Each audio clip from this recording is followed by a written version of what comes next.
to start out with this morning is on multimodal publishing. And we're just going to go through, everyone's going to introduce themselves right before they speak, but we have Stacy, Tucker, Mel, Hogan, and myself.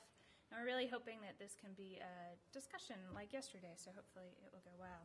So I'm Karen Estlund, and I'm a librarian here at the University of Oregon. I got my MLIS from the University of Washington in 2005.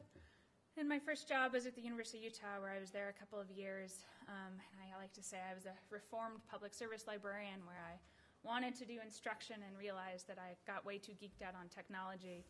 So they kind of moved me to the back room, where I have stayed. Or they've tried to keep me, I'm not quite sure which. And I'm currently also a PhD student in the School of Journalism and Communication here. So anyway, that's me.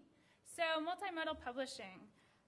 One of the things that I think is really interesting when we look at scholarly publishing, so here is an image of a journal from 1889, and here is one from 2011. So you'll notice that, we're not evolving a whole lot here in how we're presenting our scholarship. Starting in around, I would say 2005, there are earlier instances, but in 2005, I think scholars really started thinking seriously about multimodal publishing and what were different things that they could do with it. So there are a couple questions, though, that, continually come up. And, what is a scholarly article, and how can we actually use the internet? So early versions of academic journals, this is Intersections, which is still a journal going on today. This is a article from 1998. You can see that early examples took text and they said, well, what can we do with the internet? And simple things were, well, now we can actually provide images. We don't have to have all the reproduction costs and the glossy covers, so we can have images be part of our publications. And the other one of my favorites is the hyperlinked citations. And it's actually amazing today still how rare those are in publications. So that's kind of early using the internet. This is an example. Carol mentioned yesterday one sociology blog, and when she had first mentioned it in passing to me, I had just Googled sociology blog, and this blog came up. And what I thought was interesting from this blog, which is not the one that Carol had pointed out, was that it's published by Norton. So you can see that all of a sudden there are different publishing houses kind of looking at these mediums and saying, how can we participate in these communities? This blog has traditional kind of comment and response, but it also has video and interviews as part of it. I particularly like this video. It is just an interview with a female scholar, and at some point we'll say it's just an interview with a female scholar, but how often do you see women scholars presented in public forums? And I think it's great. So as dry as watching an interview, and I'll be quite frank, might be, just having more images of women as scholars I think is awesome. Other examples along the blog lines where you have a particular piece of media and respond to it in media res. So this is a video and responding to The Good Wife. Then this is a good example of a journal actually saying, we're going to be a full journal of audiovisual objects. And a lot of us here have joked about this audiovisual thinking blog, and I'm going to show you, or this journal, sorry, a little bit of it so you can see. Hopefully the sound will be working here. How can I, the academic, the scholar, use a creative approach in this film to learn more about the creative processes, the non-rational forms of knowledge involved in image making? By reflecting on the relationship between my sleeping mind and my waking mind. How does my subconscious inform the creative process? All right, that's enough of that. So basically, a lot of these videos, you end up having scholars have video that they talk over. But what is interesting in the start of this one, and I know it was a little bit hard to hear, is that the scholar is actually still exploring, what does it mean for me to be doing this? This is still a question of how am I reacting in this medium, and what does it actually mean? So another example that we talk about often is actually doing interactive objects. And Vectors is the journal that immediately comes to mind. One of the things about Vectors, and I'm sure many of you are aware, is that most of the projects are represented in Flash. So you can't read them necessarily on the different devices you have. These projects take a long time to create. They actually take a scholar and a developer, put them together with grant funds to create the information to then present in this form. And what's interesting is, I think, and I was trying to remember back, I don't know, Elisa or Carol, if you remember, long ago when we had our reading group, we looked at this piece in vectors, and it is still the current issue. And what was that, 2 years ago? 2 years ago. It's still the current issue. And just to kind of show you again how that this is displayed, you have this Flash object, and this is actually a 45-page text. So by the time you get through all the texts, then you finally end up getting to a simulation, and one that actually Carol's son had to explain for me to figure out how to use.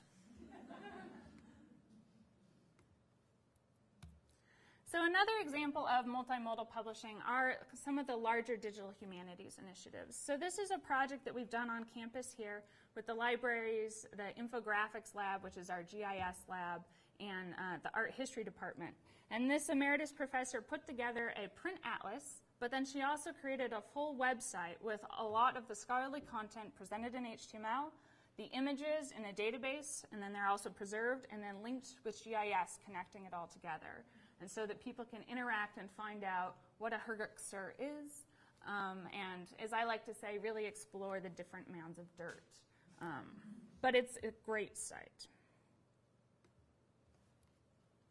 So the blog that Carol did mention yesterday, which was the sociological images, the one I was originally looking for, is part of this program called the Society Pages. So there is an academic journal over there on the right called Context. Then there's the blog where people are responding to images. Below there are different community pages and sightings. So it's a whole bunch of different things meshed together in one site. Similarly, this is a non-open access journal, but one that I really love from the University of California, because one of the things that it's trying to do is not only bring together different kinds of multimodal publication with galleries, with videos, and with different kind of scholarly articles, but it's also making an effort to do outreach, to connect to different communities. And so there are a lot of activists that also provide content for this, and you can see there's kind of a voting issue over there on the right. But that leads us back to, here we are though, right? This is still what we're dealing with. So the rest are all kind of experiments. So I'm now going to switch slightly into my librarian side. And I made this chart just for Bryce so that he could, always have to have a chart a librarian, always has to be boring as possible. When we look at the scholarly communication life cycle, this is very generalized. But there's this big area here between publish and preserve. And one of the reasons why I think text has succeeded for a long time is not only because of how you create it, but it's easy to then publish and preserve it. When we start looking at these multimodal objects, there are lots of complications that come into play. Flash, as we mentioned, is an access problem, but is even more scary when we look at trying to preserve it. Even between different versions, it doesn't work. And then how do you actually get the content out of it? So some examples of some of the stuff that we're doing. With that Mongolian site, we actually have a full database of all the image files, all the metadata, the website images, the map images, the GIS data, and then the HTML and CSS. So this is a very large storage package just for one site, and all of this has to be constantly monitored, particularly because the GIS is in ArcGIS format, which is a proprietary format, so we need to make sure that it migrates forward with different versions. And so this is one of those things that takes a lot of time, and it's just one project or one article. Another example is when we look at blogs and managed content. There have been some great efforts on this campus to get students to provide experiences of their first year. So this is an example of a student who is describing her first semester, or quarter, I guess, here on campus. Now, when we were originally figuring out how do we preserve these blogs, people are using all sorts of different software. We don't have access to their administrative accounts. What is the important part to get out of this? Is it the display? Is it the text? Is it the images? How do we link all that together? So in the early projects, what we did is we created PDFs, and we basically made each bookmark look like a post. So as you know, this is not interactive in the same way at all. But the content, her illustrations are preserved, and the text is searchable. So that was the best we could do then. What we're doing now with things like this is we use the tools provided by the Internet Archive, and we actually harvest the web pages. But the big problem with this, and this is the gateway class that we teach on campus, is that everything that is external is not part of it. So a lot of what we do when we use multimodal projects is we actually reuse other content, but we don't copy that content over. So there are links to New York Times articles, there are links to YouTube videos. None of that is actually preserved as part of this project, because none of it actually lives with the project. So these are the kind of questions that I get when I talk with faculty about multimodal. They always say, what are the skills that we really need? Do we have the time to do this? Can we actually argue that this is valid for promotion? A lot of concerns about the tools. Do we really have the tools that we need to evaluate the content as well as produce it? How do we preserve it? And then I often get, what's wrong with text? Are you saying text doesn't matter? And you know what? I love text.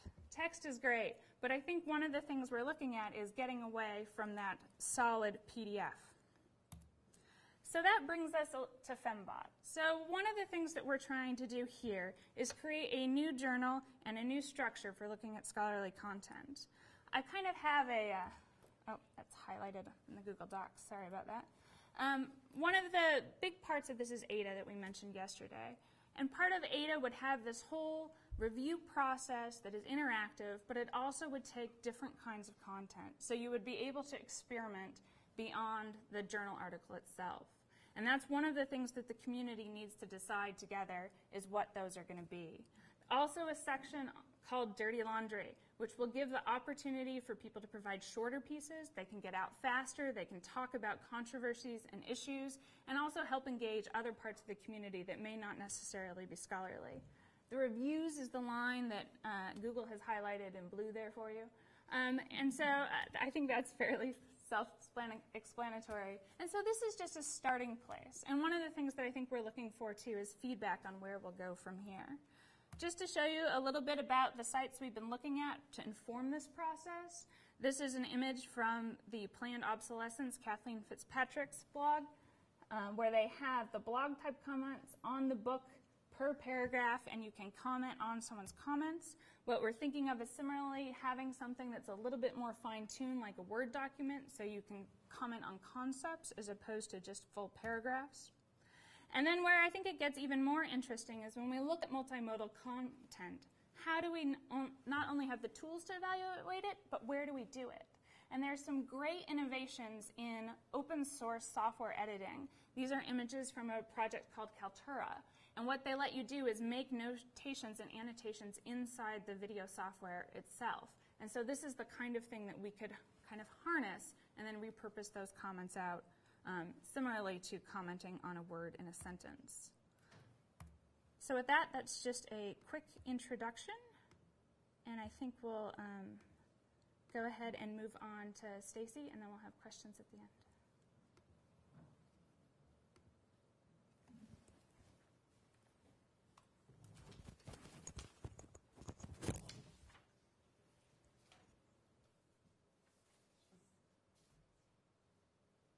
Switching for recording purposes.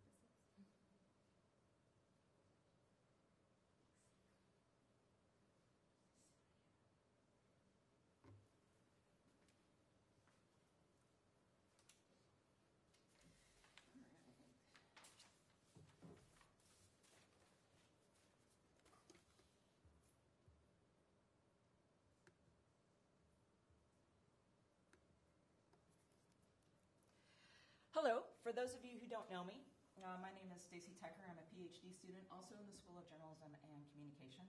But in my former life, I was a web developer, programmer, designer in the media and education industries for about 10 years, a little over 10 years. And I spent my last 5 years actually managing web departments at newspapers, trying to sort of bring them up to the 21st century. And when I was thinking about what I could bring to the multimodal panel today, it occurred to me that I have a decade worth of failure that I can talk to you about. I have a closet full of digital skeletons and successes. I mean, for the sake of my professional legitimacy and self-esteem, there were a few websites that worked out along the way. But I brainstormed some lessons that I can share with you that I admittedly absolutely learned the wrong way by being utterly unsuccessful with a lot of the websites that I tried to create or worked on, or the experiments that worked on over the years. And I do recognize that the measurement for success in academic experiments is going to be very different than the measurement for success with a lot of the websites that I worked in media, which is really very much about garnering audience for the sake of selling advertising. But I do still feel like some of those lessons are relevant. Those of you who know me personally, so you know my politics, enjoy this next moment, because you will hardly ever hear me say that I do think that there are great lessons to be learned from the private sector. I mean, there's really some great lessons to be learned from media's experiments, because they are experimenting in much the same way that we are experimenting, although their motivations are survival. Their motivations are retaining or creating new business models. So I will go ahead and get started. Probably one of the first moments of maturity for me as a web developer was achieving a place of self-reflexivity with the web projects that I was working on. In feminist research, we often want to come to our research from a position of looking at our personal agendas, looking and examining our personal assumptions, going into the research that we do. And I feel like this is also very valuable when going into digital projects. Something happens to our brains when we go from being audience members to media makers. We compartmentalize all of the valuable knowledge that we have as audience members, and this new personality emerges. And we forget all of those features that drive us crazy when we're actually data mining, that drive us nuts when we're actually surfing the web. Suddenly we have to have all of those features in our website for some bizarre reason. And it happens time and time again. It's a lot like parenting. No one is going to love your digital project as much as you do. You think that your child is brilliant and expressive and creative, but in reality, your child irritates the rest of us. So it's really important to look at all of those features that you're putting into the website that you think are absolutely brilliant, and think about the perspective of the audience. I've often thought that architects actually would make better web designers than traditional media makers, because they approach their projects from a position of spatial utilitarian use. So they look at their creations as tools, as objects that are going to be used and lived in, that can be entered into and exited out of from any position. And as web designers, we cannot be control freaks, because you have no control over how your audience is going to consume your digital artifact. You have no control over when they enter your websites. You have no control over when they exit your websites. Shoot. I apparently need to press this a lot. So you have to check your instincts to be a control freak and to try to control the narrative, because often you have no control of the narrative. And audience expectations today are they want to be in control of how they're going to navigate your products. There's all kinds of cool buzzword technologies today, and they're really fun to experiment with, and they're really fun to explore. And there's a lot of debate over predicting how effective they're going to be, how they're going to be adopted within sort of the general mainstream culture. And it's shocking to me how often these conversations do not reference the audience. How often the audience is never invited to the planning table. How often the audience is never talked to about how they would want to use different tools, what tools that they actually need. And later today, you're going to see a panel on using technology in the classroom. And in this much the same way, I've seen so many experiments with using technology for teaching, for how to train digital workers today, how to reach that Facebook culture, reach that Facebook audience. And it's shocking to me how often these experiments never start with the students. How often these experiments never start with talking to students about how they would like to learn today in the classroom. And granted, a lot of students don't know how to articulate that. They don't really know how to express how they would like to learn. But that's what ethnography is, right? About pulling these answers out and starting from a position of the stakeholder, the primary stakeholder, the person that's going to be using the artifacts that we create or the strategies that we create. And sadly, a lot of these conversations never happen until the experiment is over, which leads me to my next lesson, till death do you part. Digital products are a lot like a marriage. When you enter into them, you are committing to them for a very long time. They are unlike print media. They are completely unlike multimedia in general. That's packaged, distributed, sent out. You start over with something new. When you build digital products, ideally, they are online and available 24 hours a day, 365 days a year, barring the occasional server crash. But they are always present, and they are always growing. They should always be growing. And that is ideally a lifetime commitment. But as a result of the fact that many people don't enter into digital products knowing this or really realizing the commitment that they're making, much like marriage, most of them end in divorce. So be aware of the fact that embarking on a digital experiment is completely different than embarking on a lot of experiments that have recognizable endpoints. You're constantly going to be adding content to your websites. You should design websites with the expectation that you're going to be adding content channels that you never predicted that you were going to be adding. And you need to be prepared to redesign on a regular basis, which ticks people off. It just does. But it's really necessary to be changing your products as you go so they can compensate for a growing, out-of-control data architecture, because your data architecture will grow and get out of control. And you often have to just go back to the drawing board. Also be aware that every time an iPhone is released, a new iPhone is released, or a new piece of software is updated, and I have a whole rant I can go on about that, capitalism. Or every time that Chrome or Firefox or Safari or any of these websites release new versions, you need to check your product to make sure that these websites will work with all of these changes that are made to software. And what that means is building an infrastructure, there we go again, building an infrastructure into the projects that you enter into, building in a long-term plan, be constantly revisiting the work that you do, and make sure that it continues to work, and make sure that it continues to work for your audience. Go ahead and switch to optimize for indexing. You did a really good job of talking about how often multimodal publishing today is in Flash, it's interactive, it's trapped in digital media and film. Be aware of the fact that even though there's some really interesting experiments and use of artificial intelligence for the purpose of multimedia indexing, it still kind of sucks. We're really not quite there yet.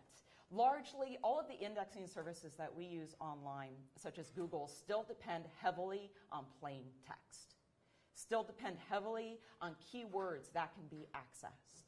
So make absolutely sure that you know going into building these multimedia projects that if you trap them in alternative forms of media, you are not going to be accessed well by the resources that your audience are going to be using to find you and to access the products that you create.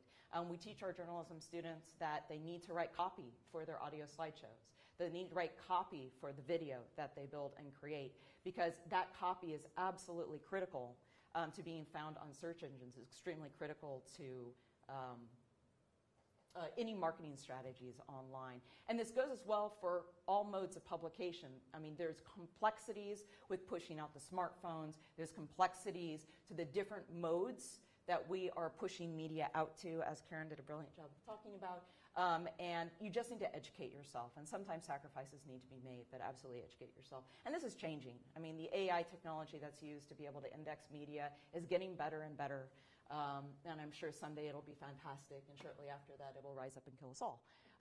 But until that day comes, you need to make sure that you are aware of the fact that text is still absolutely necessary for landing in indexing tools like Google. Which leads me to, just because you can doesn't mean you should. I have wasted hours of my life building apps for smartphones and creating web products, or turning web products into new tools to be used in new devices, because I had a manager, my boss, come into my office orgasmic over a new technology, and that we absolutely had to have. And I knew going into these projects that they were utterly going to fail, that I was going to be able to add them to my digital skeleton closet, because it just didn't make sense. You may love to peruse your content on your smartphone in waiting rooms, but that does not necessarily mean that anyone else is going to want to do that. But they may. And so it's really important for you to find out first. So going to a private sector, do a cost-benefit analysis. Just because there are 1,000 new modes for distributing content and 1,000 new ways that we can organize and build content doesn't mean that we have to do it 1,000 different ways. You need to really build and distribute content for what works. And again, this goes back to my very initial point, to talk to your audience and to engage with your audience and to really talk about what's the best way for your tools to be used, what's the best format for your tools. Because otherwise you end up spending a lot of grant money and you end up spending a lot of time and a lot of headaches building something that seemed like an awesome idea when you first read the article about that new device that got released, but wasn't such a great idea hours later when you're the only person actually using it. So just because you can doesn't mean you should. So coming back to my last point of harvesting talent, in newspapers, one of the biggest challenges, obstacles with the digital age was newspaper journalists are used to releasing content every 24 hours. So trying to teach them how to update content to the web every 5 minutes was a huge change in ideology. It was a huge change in workflow. It was really difficult process, which is part of the reason why newspapers are still struggling today, because some institutions have adapted to these changes much better than others. So at the beginning, what we would try to do is we try to require all of the journalists to update content to the web on a regular basis. And this was a fail. This was an utter fail, another skeleton in the closet. Because the fact that we're changing our communication styles, the fact that we have the Twitter and the fact that we have the Facebook, does not mean that everybody likes to Twitter and Facebook. Not everybody likes to blog. And so there are a lot of older journalists who hated it so much that we could just never get them to communicate in a new way. And I can totally relate to this. I tried really hard to get on the Twitter bandwagon. I really tried to communicate my ideas in that way, but I'm not interested in half the thoughts going through my own head. And so it doesn't even occur to me that anyone else will be interested in half the thoughts in my head. So I'm just not programmed for it. And I just accepted that about myself finally, that I just will never be a Twitter communicator. I'm barely a Facebook communicator, actually. So I mostly just read it to keep up on other people, but they know nothing about me. I'm very private that way. So it's a really good idea going into these projects to find people who want to communicate in the ways that you want to experiment with. You need to harvest your talent. When we organized the newspapers where we actually started interviewing internally for the type of positions, that we were looking to fill, things went much better. When we started matching people who had a passion for certain types of communicating with the jobs, things went extremely better. And people who wanted to communicate in more traditional journalistic ways, we let them have that. And we let them do that. And so we matched passion with our experiments, so to speak. Often people think that their experiments in interactivity fail because they can't get people on board, because people don't have time. I mean, that's always the big thing, right? That if I build it, they will come. If I build a way for people to be able to interact with my content or interact with my experiment all the time, they will do it. They will clear their schedules and completely adapt to this. And when that doesn't happen, they divorce themselves from their project. I actually am not married and I don't have children, and so it may sound like I'm projecting personal issues into this presentation, but the metaphor just worked. I'm not projecting at all, so don't worry. I don't have kids that people hate, and I don't have an ex that I want to divorce myself from.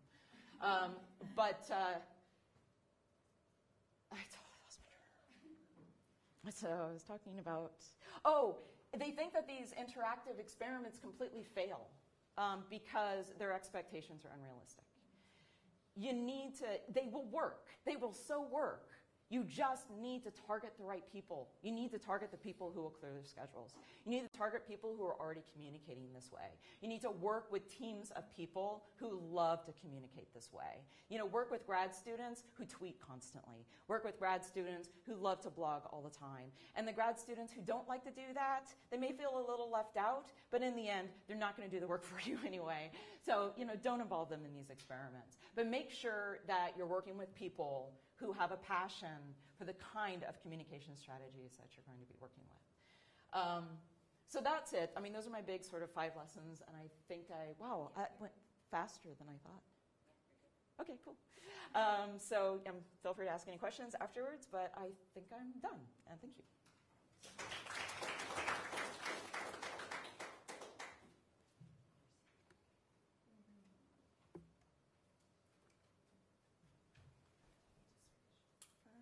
Maybe I could just put the PowerPoint on here? Yeah. Yeah? Do you want to just bring the key? Yeah.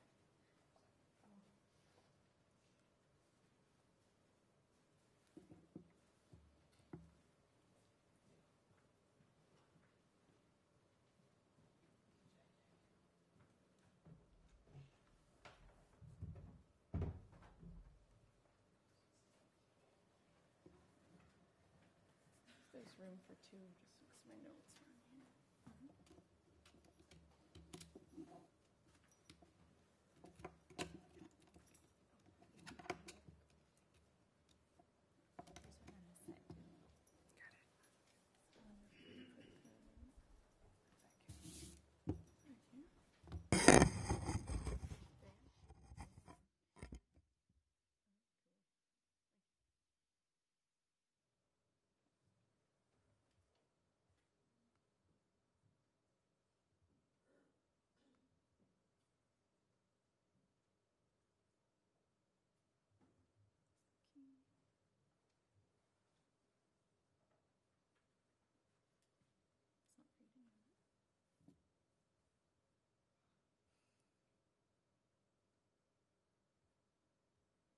Feel free to get coffee while we try to find the key. Yeah. Could we switch? Is it a PowerPoint? Yeah.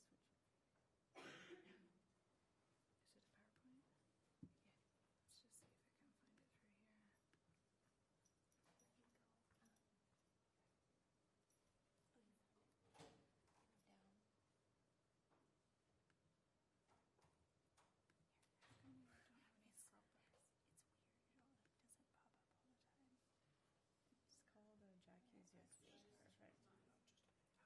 Higher, yes. There we go. Perfect. It's good? That one? Yeah. And then just the PowerPoint, yeah. Great. Thank you. Thank you. It's always funny using someone else's computer.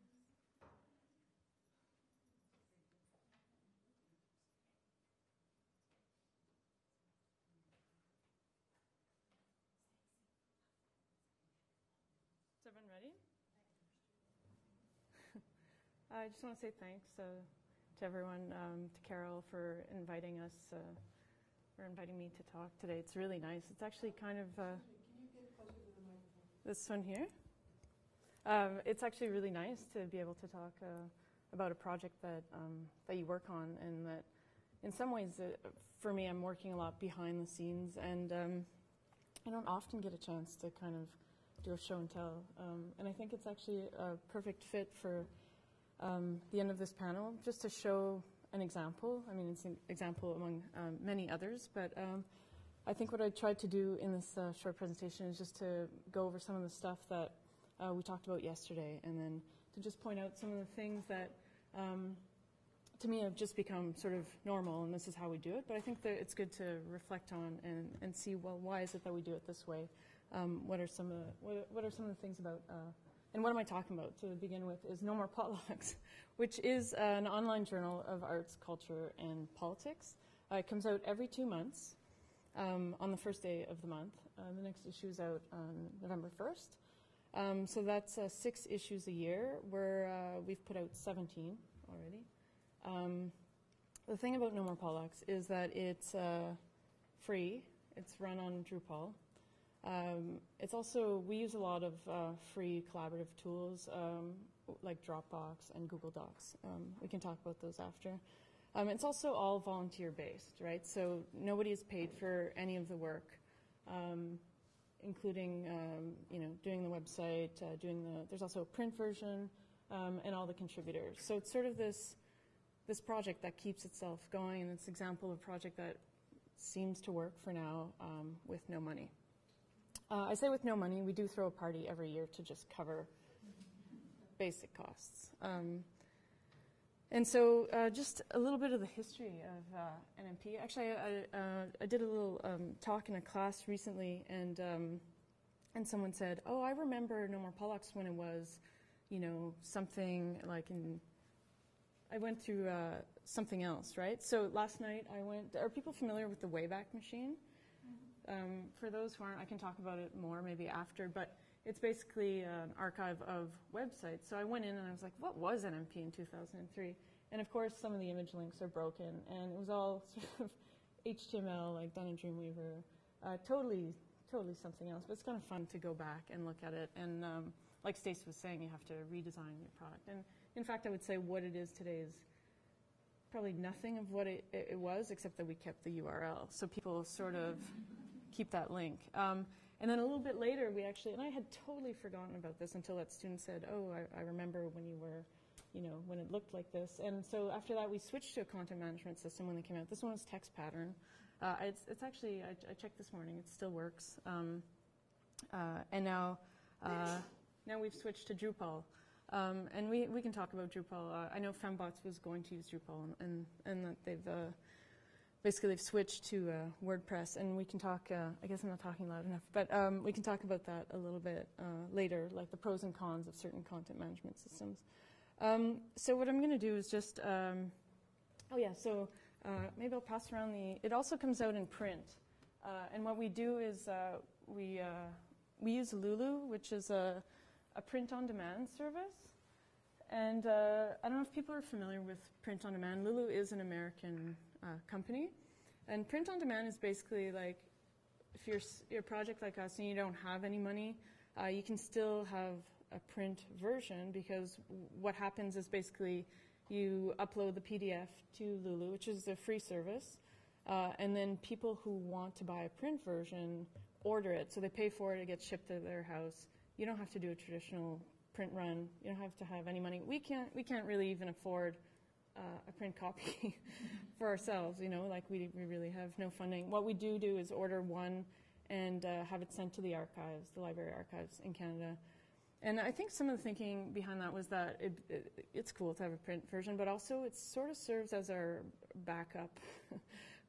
Of course, like in No More Potlucks, we have video, we have audio, we have it's like a multimedia, platform, but I think this still preserves what it can in another format. So I think for me, going into this project, it was a little bit because I have a background in design, and I also love to keep up with all this sort of these free things that, like, if you have no money, what can you do? And I think No More Potlucks proves that you can actually do quite a bit. Of course, you have to have the skills, and you have to have, and this is something I think was quite clear in Stacy's presentation, is that you have to have the team and the people who are passionate about the project. 'Cause I'm not always sure why this works, how this sustains itself, how we have 18 issues, how we're even sometimes booked a year ahead of time. Like, I'm not sure that every project should use this model of, free labor and no one getting paid for anything. But I think it feels like it does respond to a need, and it does feel like there is room for, there is obviously room for those kinds of projects, and I think this is a good example of one. So I'm just going to let the covers of, you'll see the 18 covers, and I'll just talk a little bit about some of the stuff we talked about yesterday about the role of the editor and how that all works. And you also get to see at the end of this the cover of the issue that's not out yet, so you get a little sneak preview. So I guess interestingly, for No More Potlucks, because we have no funding, we don't have to answer to anyone. So I feel like some of the stuff Stacy was saying in the presentation was like, we don't have those anxieties, we don't have the pressure. Sure, we'd like to survive. That's kind of like, but we don't have a set end date, we don't have a goal, we don't have anyone really pushing us. And And so it's sort of, there's a lot of things on the website that I think point to that. We don't have anything on the site that defines who we are. We have a thank you page for people who've donated money. But we also don't, intentionally, and again, this is sort of on my part, we don't define what No More Potlucks is. Besides saying it's an arts, politics, and culture journal, which encompasses a lot, we don't define who the audience should be. And I think part of what I like about this is that each issue defines the politics of the journal, and each new issue redefines those politics. And I prefer that than having sort of a descriptor on the site. And I also, we've been using since 2003 the tagline, a portal of proclivities, and I think that's like a nice punchy definer. But I think it's kind of cool that we can let the content define and redefine what the journal is about. We also don't have a board. We don't make decisions by committee. We're basically two best friends, and I think it's actually really important to say that we're best friends because it's about that collaboration. It's almost, finding people who you can work with who just get it, who are just on the same page. So I'm working with someone who I've been friends with for more than a decade, and I think that's a huge part of why this works. And then we have a lot of other people who work when they want and on what they want. And I think this is, again, something Stacy was saying is, we have a sort of a third person who plays kind of an editorial role when she's not busy with other stuff. But there's two people who ensure it comes out every month without fail. And then we have tons of other people who do copy editing when they have time, translation when they have time. And we have some people who are more specialized. So if we have an article coming out like on sex work, we'll check it with her. Or if we have something, like some sort of like specialized people who are happy to do a tiny bit of work that in the end just makes this possible. And I think that's a model. It's a bit like maybe Wikipedia and other examples where you get people to contribute what they want when they can.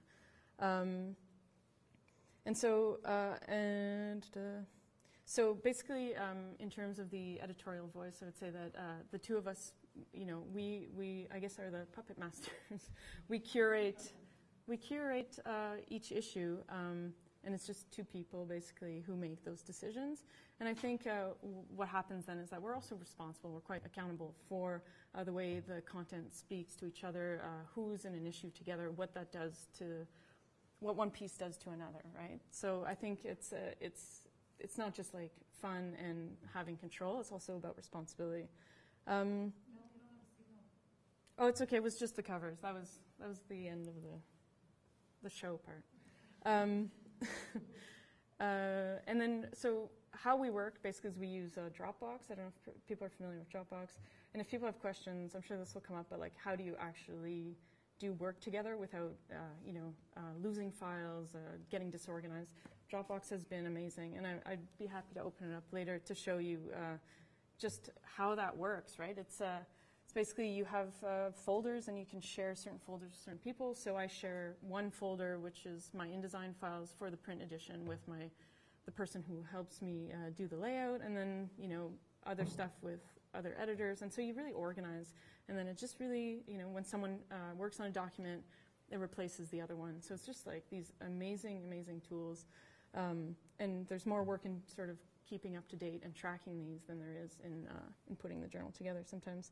And I guess the model for NMP, you can tell me when to, yeah, okay. So basically the model for who's in the journal is we've always done it by invitation. And so it really reduced the amount of editorial work because we knew basically the people who were contributing, they had either done it before or we were okay with the stage they were at and we were happy. And if anyone has a chance to go through the journal, I think what's kind of cool about it is we've been sort of talking here about how can academics include artists and activists into the journals, and I think maybe No More Potlucks is how do artists and activists include academics into the journal, and there's a lot of academic content. And interestingly, the only hesitation people have sometimes about contributing is that they get intimidated by the academic content. And then we say, no, go look, there's a lot of other stuff. So it's kind of an interesting sometimes it's not so obvious to pair all of those different sort of groups together. What so we're not peer-reviewed by any sort of academic sense, but it also doesn't mean that we take everything. We have turned stuff down, and that's always trickier when you've invited someone and then you go, yeah. Or we rework it, and we rework it. But of course, this is sort of like, again, all volunteer, and and it's a side project for all of us. So we don't really have time, and we know our limits, I think, in that way, where we don't want to be editors, and so we're not peer-reviewed in that way. But we also, I would say we publish a lot of things that we don't agree with or like, or, it's not like I don't think our curating model is just stuff that we like. I think we just try to see like how things speak to each other within an issue. And we also limit contributions by authors to, we have 2 or 3 regular contributors, and then the rest is like, I kind of see No More Potlucks like as a slice of queer feminist Canadian life, and at some point, I like this, like a collection of portraits of people, and what they contributed is sort of secondary to that. So we limit how many times one person will contribute. 2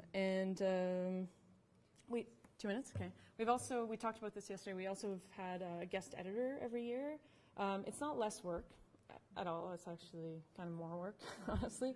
But it allows you to reach a totally other audience. I mean, the guest editor has their own network, and it brings them in, and it does this amazing thing. We will definitely continue to do that every year. We have a one-word theme every issue. It's a very loose theme. We also have guidelines for submissions, very loose guidelines. It's just that some people feel totally lost if you don't have those.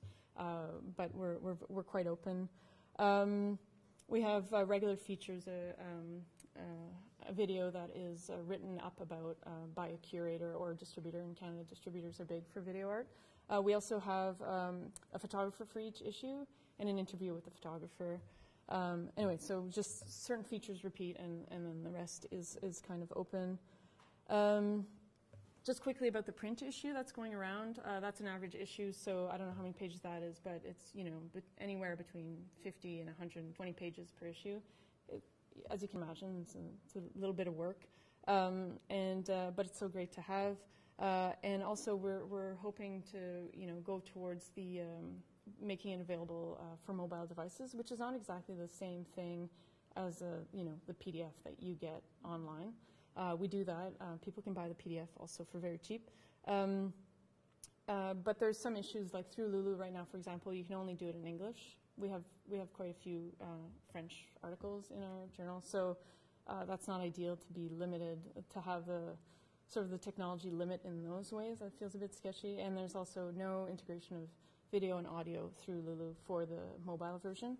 So we're not totally there yet. The other issue with the print is that it is in the States, and so for Canadians to order it, the shipping costs are killer. So it's not perfect. Time? Okay, so anyway, we can continue this, but hopefully that gave you an overview of the project, and if you want to check it out, it's nomorepotlucks.org. Thank you.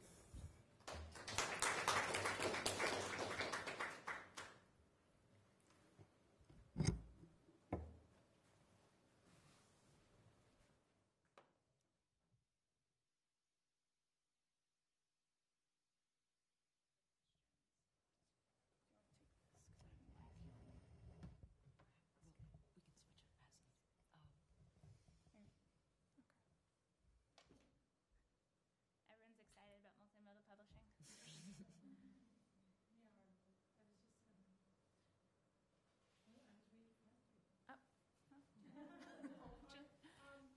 I was really interested in the last 2 talks because I thought they were contrasting.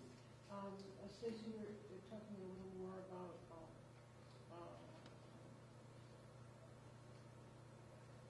a more regularized kind of thinking about where you have this publication, you have a long-term commitment to it, and you have to think about formats and platforms and things like that. And then talked about the last one about No More Potlucks seemed to be a little looser in terms of how it progressed.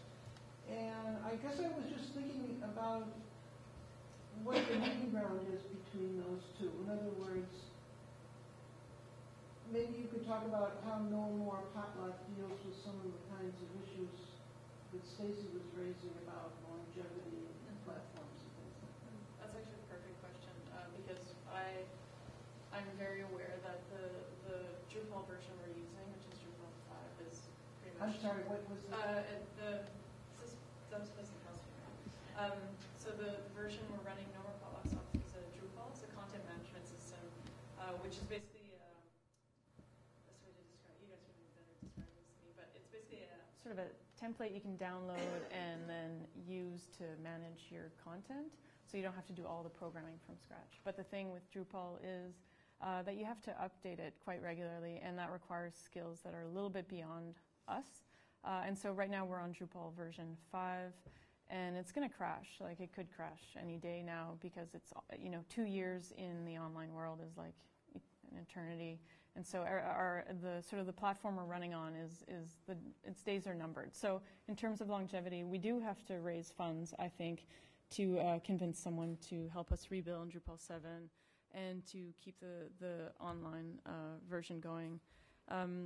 But in terms of sustainability, maybe, that I think we don't have the same pressures, I think, as academic or corporate sort of.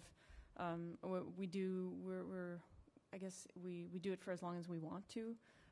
I feel responsible in the sense that we've started this thing, we've put in action. So I do feel like responsibility to the people who've contributed so far. So I have a personal goal of 100 issues would be amazing, but I don't have any delusions of it lasting forever. And I think Kim made a point yesterday of sometimes, it would be amazing if someone took it over. I think a funding structure would have to be in place. I don't think anyone is dying to take this over when it's just so much work and no money. And I sort of think maybe No More Potlucks is an example of, it is MC and I. It is our friendship that made that journal possible. And so I don't know what it would look like if someone else took it over, but I think that would be ideal. So I think it's not a sustainable model. We're not a good We're not a good business model. But I think what we show is that you can do a lot for free. And how sustainable that is, I don't know, right? Because I think there's fatigue that comes into play, and there's just also, maybe it'll get boring. It's not yet, but like there's all these sort of real human factors, I think, that factor in. So. I think the question is for you. So, I just created abstract concepts. She has the practical application as a reference. I can add something a little bit about the middle ground, though, because I think part of what we're talking about is making informed choices about how you present your content. Because we've always done things that has been ephemeral, and we've always done things because we love it or what the purpose is. So it's knowing what form we want that information to take and how then that's going to inform the technologies we use, and then whether it carries forward, and then if it does, how it does so. Like maybe we just get the text out of it, but we don't keep the design, or maybe we get different elements. But so it's making those choices, I think, is the real middle ground. Actually, I do have a response, which is that. If you want to create something, if you want to create something that's going to live beyond you, then I think it's just very important that you approach it by creating an infrastructure, by creating something that's very bigger than yourself. That's bigger than yourself. I mean, what's really amazing about this project is that it is so highly dependent. It's the brainchild of 2 people, and they would love to see it move on.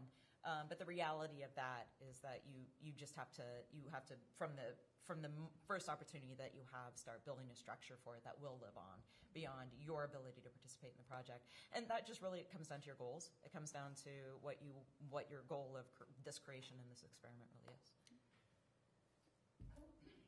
I think that's very true, but I also wonder what we think of when we think of infrastructure.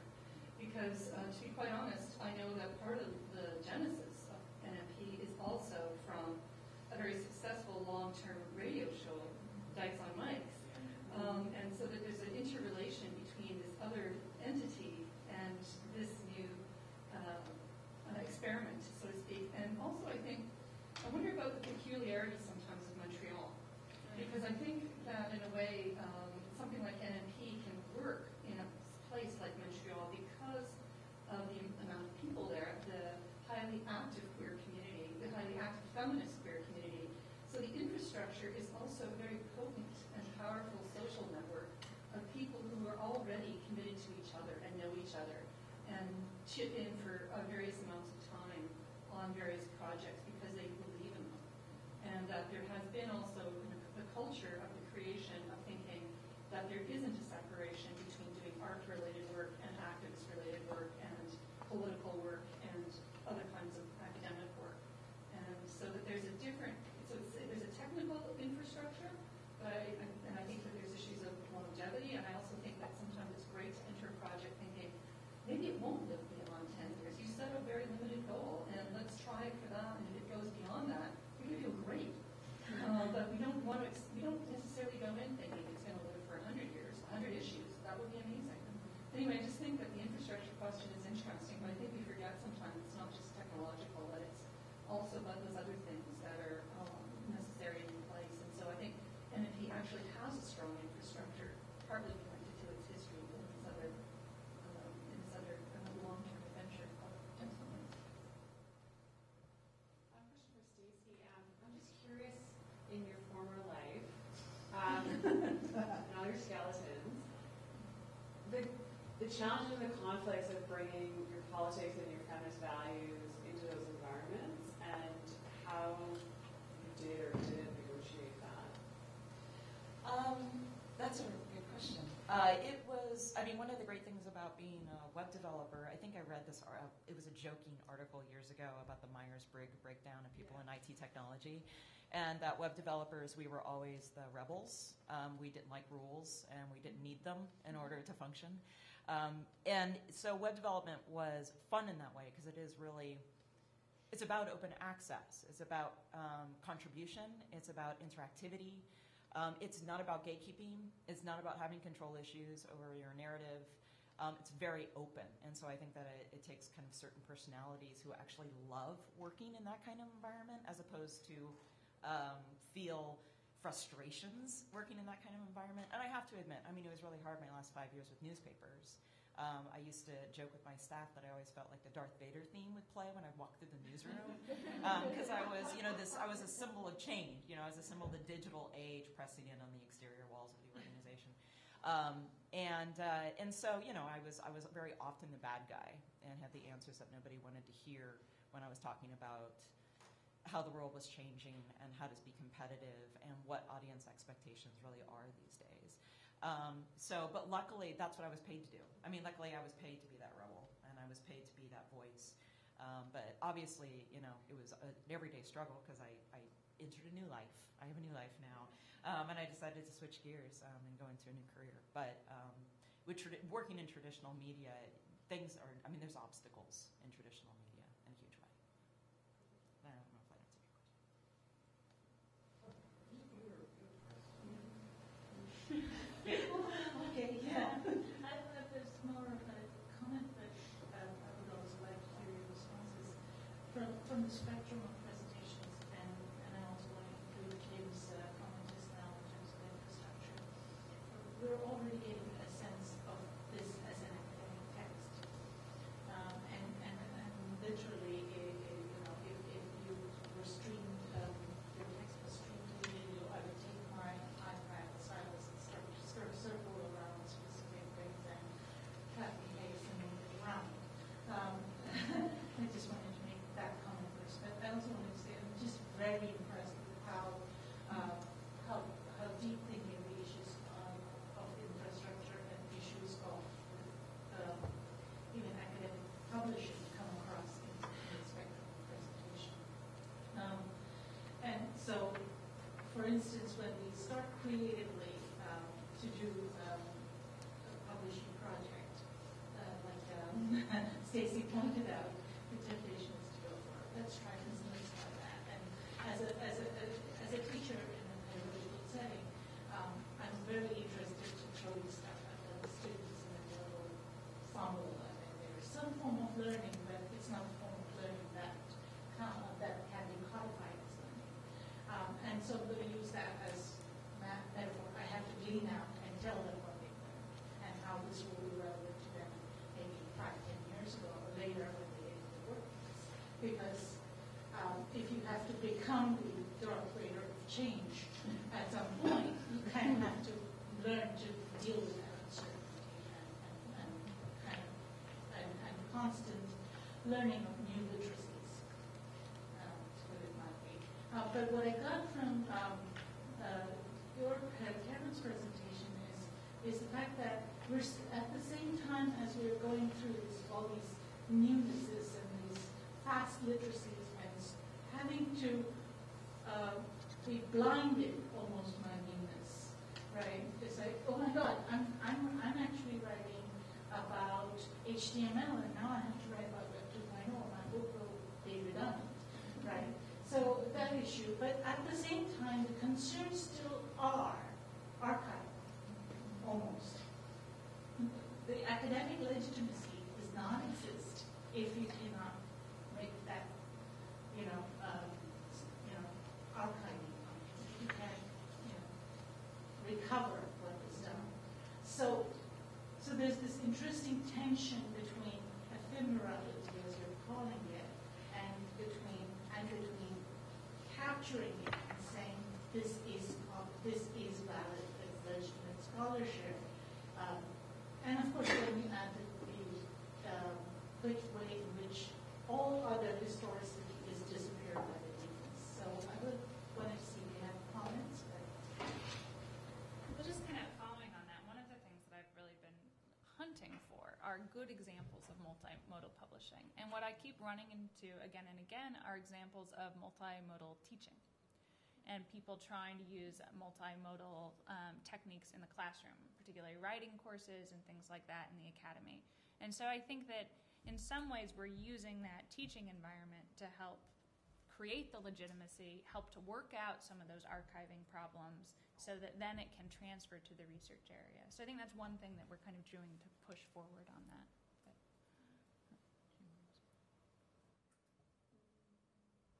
I guess just it's really like a detail, but one of the things we've been doing is sort of anticipating the crash of the website at some point and maybe not being fully prepared to, put it back up, or maybe not fixing it before the problem comes about. So I guess what we're doing now is we're in our anticipation of perhaps losing the site is that we do sort of have all the content also in Word documents, and all of our audio and video is hosted locally, which is basically means like it's on our servers. It's not through.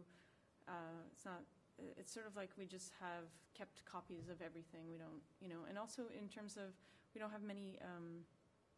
We actually don't have many sort of external links. We just sort of like anticipate the way things can break down in the way that we're doing it. It's not perfect because we're not archivists, and there's some things we're not even thinking of. But we do have that. I think as part of the creative process is the preservation process. So we do, even though we don't really know what we're doing, it's there. There's an awareness of it. Mel and I were talking last night about how 5 years is often optimistic when we look at how we want to carry these things forward. So it's a matter of defining the strategies that we're going to use. So trying to use open formats, trying to do checksums on the server so you can check for bit rot, trying to keep them in multiple locations, and all these kinds of things. There are interesting experiments that are going on there as part of digital preservation, but it's still very nascent. So, I know that there's a lot of a justifiable panic around being able to capture sort of moments in time on the web.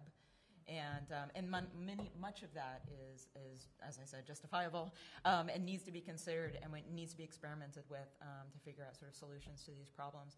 But at the same time, there's so much redundancy and so much plagiarism on the web that there's this concern that we were losing information all the time, and in a way that we are, but at the same time, information is being preserved across a larger spectrum than it has ever been preserved before. I mean, on servers all over the world. There's very interesting experiments in preserving or actually re-emerging culture in different spaces and in border cultures who are using the web as a way to actually take the past and bring it into the present, and as a kind of a perfect metaphor of this idea that, I understand the panic over the fact that we're losing a lot of content and information, but I do think that the other side of that story is that in a way we're preserving information better than we ever have in the past. It's just it's not controlled, and it's not structured the way that it used to be controlled and structured. It's different, but it's happening. We're not preserving here. It's great. My question has to, well, it's really sort of directed to Mel, because I think what's interesting about what what Potlucks is doing is the sort of DIY ethos of it. And I feel like with FemBot, a lot of what has driven us up to this point is a belief that we needed to secure external funding for the functions that we want. And what I love about what you're doing is you're cobbling together these things that allow you to do what you want to do. So I was thinking as you were talking about, if we do decide to go to beta reading, I think we had a conversation at dinner last night where we thought, well, what if we use Skype, right? That was we were talking about that when we were sitting at the table. What if we use Skype so that we can actually facilitate conversations, like half-hour conversations with people who are going through a pre-review process? What if we use Dropbox more effectively for some of the reviewing and the review process? Then we wouldn't need to be petitioning the state and the ways that we're being forced to petition a recalcitrant state about funding it. And the other thing that strikes me is it gives us kind of freedom. I mean, one of the problems that we've had with the NEH and approaching the NEH Digital Humanities for money is we really have to hide the fact that we're feminists and that it's a feminist project. Because the NEH, and it's not that the NEH is the evil empire, it's just that they're being ruled by the kind of conservative scrutiny of what they do. So any sense that they might be at all partisan, they have to avoid. And so I was hoping you'd talk specifically a little bit more about how you're using Dropbox and some of the other open source tools to let you do the work that you're doing. Yeah, sure. I think it's a really good question. In fact, I don't think we could do NMP without Dropbox. I don't think that's an exaggeration. And have people used Dropbox? Like, does that? Okay, so people use it, I think, and that's a good thing. So you already have a sense of how it works. For those who don't know, basically it's you get 2 free gigabytes, and basically it's sort of an application. I don't know, whatever. It's sort of an application that you set up on your computer, and you can access it from any computer. It's like a login thing, and what it does basically is just allows you to. Like I was saying a little bit before, you can create folders and share them with different people. And one of the things you can do is you can spend, I think it's like $100 for the year to get 50 gigs. And in a way, that's way more than you'll ever need. You kind of wish they would just like give you half for half the price. But, it's, and it's not, and you can't like then partition those amounts. So it's not perfect anyway. But what's cool is you can actually write to the Dropbox guys and they answer you right away. So if you have suggestions, whatever. So the way we do it, like specifically to get around some of the imperfections, is that, for example, MC and I will log into sort of the main account, both of us, so we both have access to that 50 gig. And then we know that everyone else only has 2 gigs to work with because, for them they're going to go the free route. So what we do is we share a certain amount of content with every person based on their tasks. And so basically it sort of limits what people can access, but also limits what people can mess up. So it's kind of a nice thing. They just so you only give access. Yeah. So for example, Momoko, who helps me with the layout, will only have access to the InDesign files. And yeah, it's smart and but you can't work on the document if you're both in the document. So this is like, okay, so Dropbox would be really good if, let's say I have a great theme for 2013. I go in the document, I open the document for 2013 themes, and I go put in, a theme, and I close it and I put it away. I know when MC opens it, that will be the updated version, and then, so that's really good for not working simultaneously, but always exchanging and syncing. What you can use if you really need to work on a document at the same time is something like Google Docs. You can actually see the other person. It's a live exchange, and we do use that as well. And we've tried. I would say with Dropbox, really, you'll use Google Docs like once in a while for more immediate sort of things you need to decide on. But I feel like Dropbox still does like most of what you need it to. The other thing you might encounter, maybe one of the biggest things we haven't resolved in terms of organizing content is we tried Highrise and a bunch of other stuff to organize like your contacts. and your whole contributors list and things like that. I don't know if someone has suggestions, you know, in this direction, because we've tried everything, and now we're with Google, because you can set up.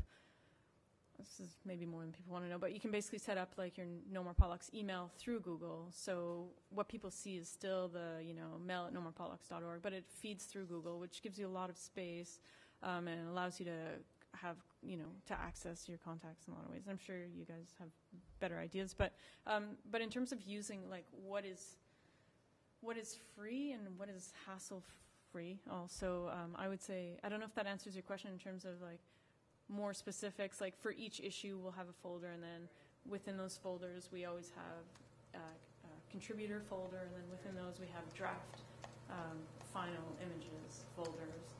And that we just figured out over time. What's kind of cool, too, is you can color code them.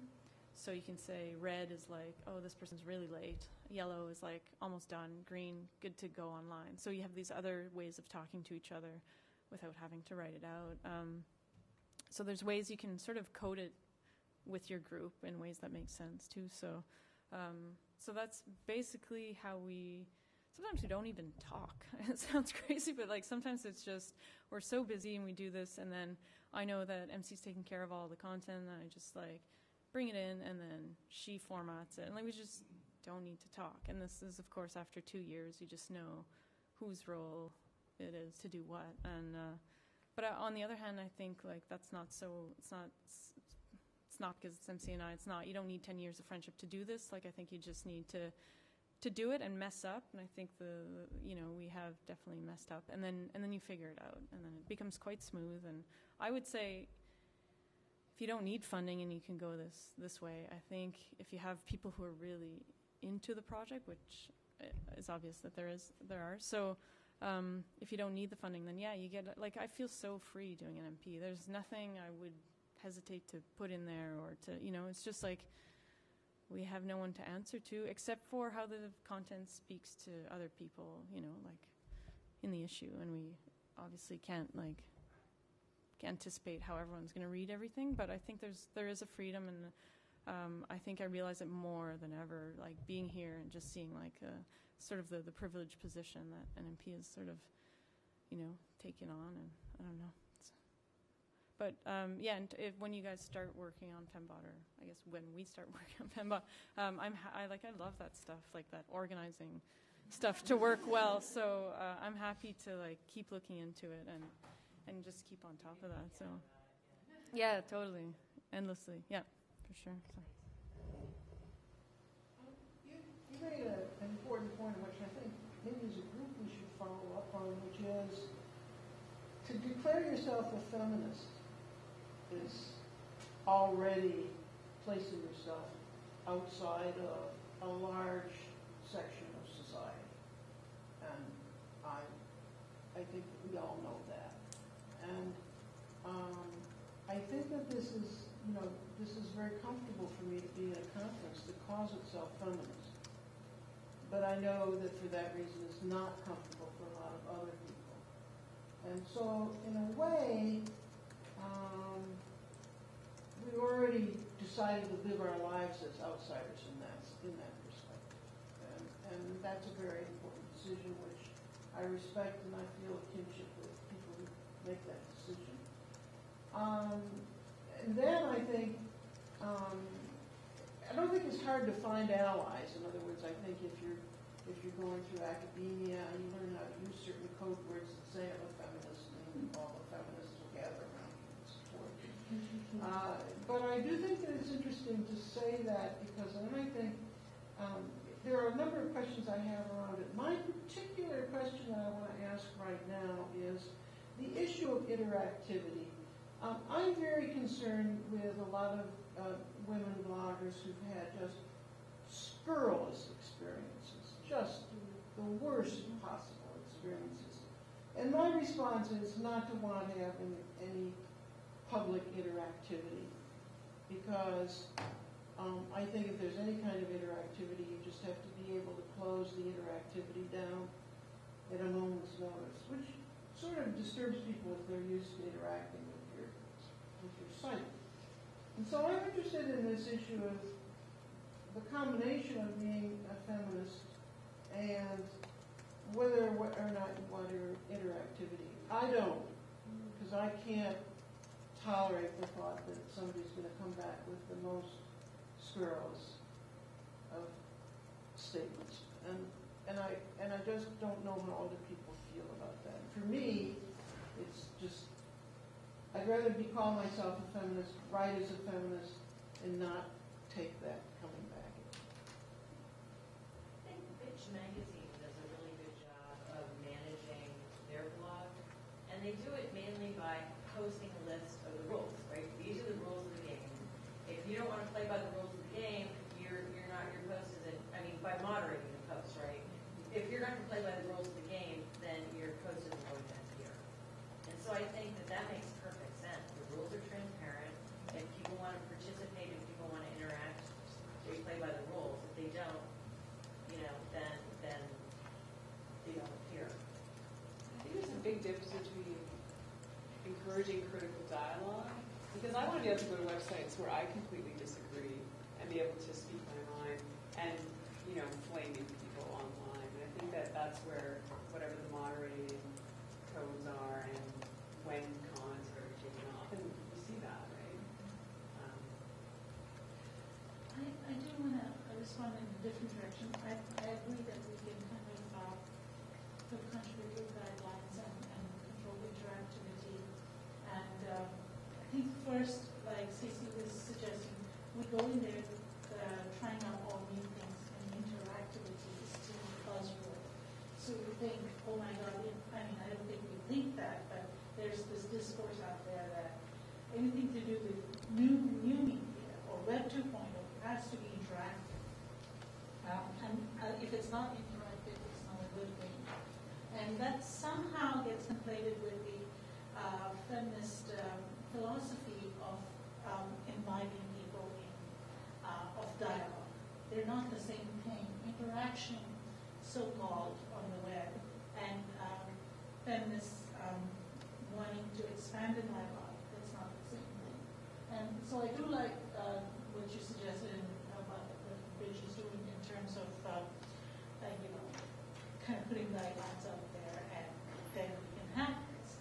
But taking the issue of declaring yourself a feminist and what that does to the dialogue further into what we're talking about as the global space of being incredibly right. And then you say, I'm a feminist, and if you don't interact this particular way, then you're out. Then we're still faced with the question of, are we then going to invite diverse dialogues? And women of color might be marginalized. Not that feminism is white, but, or, you don't know who's not. Because, and I speak from working with different kinds of nonprofits in several locations. And basically, you will get bypassed. The feminist academic, the feminist activist and scholar will get bypassed because they're going to say, well, the minute you say you're declaring yourself a feminist and you want to be, as you mentioned, outside society, we have no use for you because our policies come from inside society. Our oppressions come from inside society. So if you have the privilege of declaring yourself outside society, and it's not always a privilege because those looking from outside inside are really outside. But those academics and working with these issues, if we declare ourselves outside in such a public way, then as my nonprofit collaborators sometimes say, well, you're not used to us because you're self-marginalizing. So that's another issue to deal with in terms of global access. Well, I think you've got to be committed to the hard conversations because people enter feminism at all these different places and stages, and if they're sincere in wanting to pose questions, you have to be committed to dealing with those and answering them. But at the same time, I think as feminists, we've internalized this kind of, post-feminist belief that women people have no use for feminism. And I was reminded of this last spring because Lisa Gilman did a documentary about she's a faculty member here. She did a documentary about an anti-war coffee shop, and outside of Fort Lewis in Washington, D.C., and she brought a bunch of the guys down and one of the women who works in the coffee shop.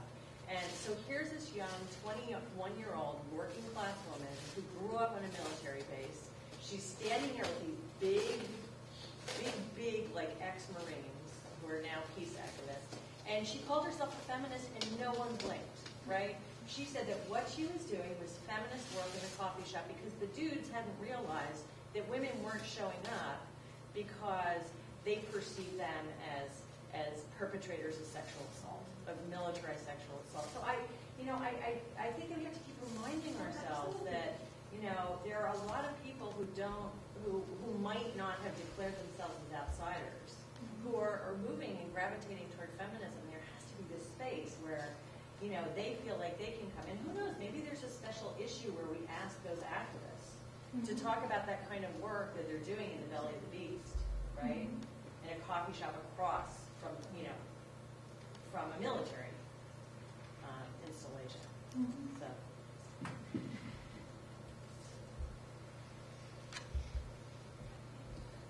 I've done a lot of work on my job over the years. I just retired. On user interfaces and on search engines and that kind of thing. Have a lot of work on making ideas accessible to feminist bookstores. I'm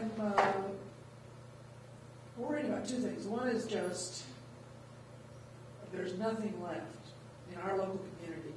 There's basically nothing left of lesbian feminism. We're having a controversy in the lesbian choir about whether or not we have to sing non-sexist lyrics.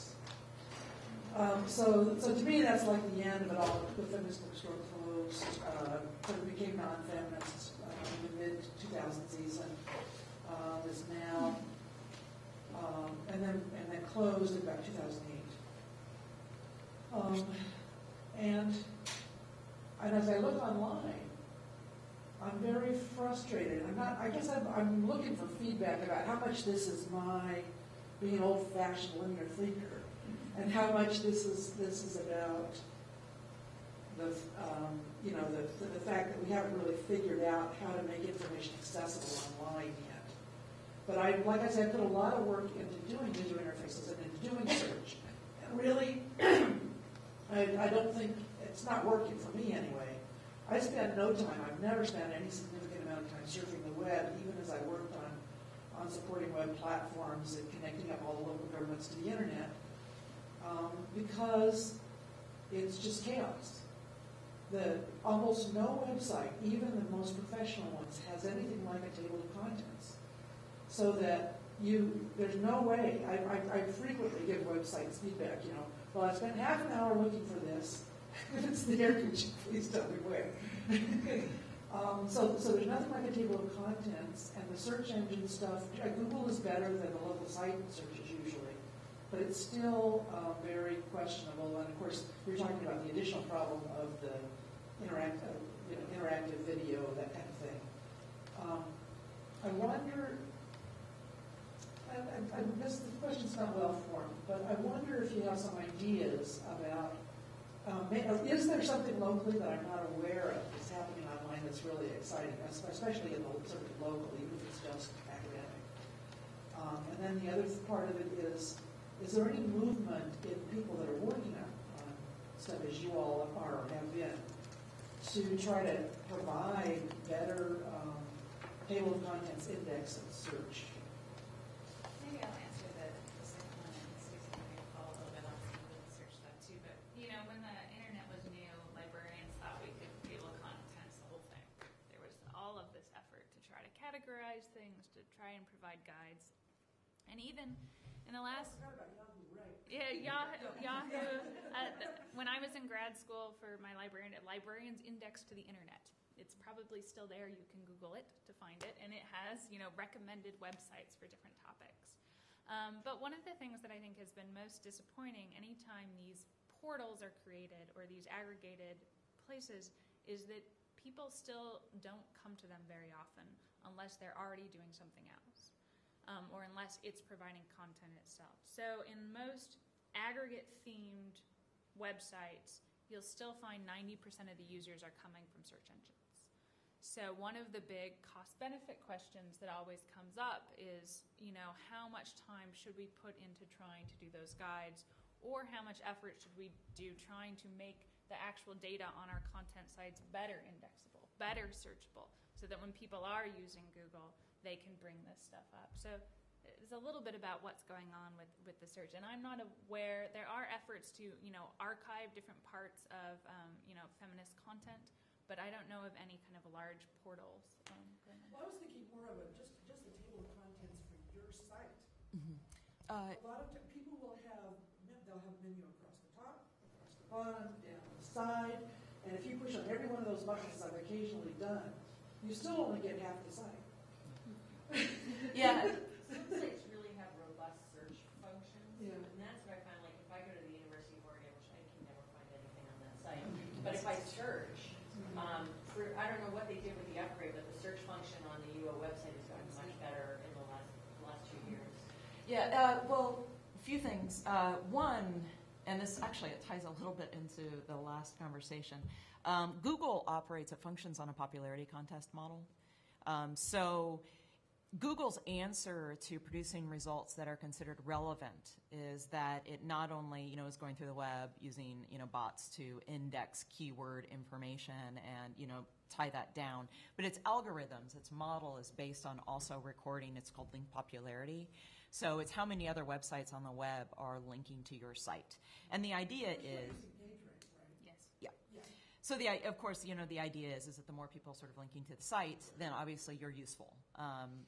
When I was managing media websites, I never really had to worry about our Google results because media websites that are producing news and recycling content all the time, which means we get indexed more often and people link to us all the time. It was just that marketing was built into the business model. So I never had to worry about online marketing in that way. But as problem, though, the other side of this is that if you are experimenting with something online, it's a new product or it's a niche audience, it can be really difficult to be found because it is a popularity contest. It really is about rewarding the big websites that get found all the time. So you have, and Google keeps changing their policies. They changed them again earlier this year. So staying on top of that is... Yeah. Yeah, because it's search engine optimization. Right. Sort of defeating the system all the time. Exactly. Yeah. But also the web design problem, data architecture problem. So building your website so people can really find your content, building really robust internal search engines. A really easy answer to give is to keep RSS feeds up on your website because search engines love them. They're easy to index.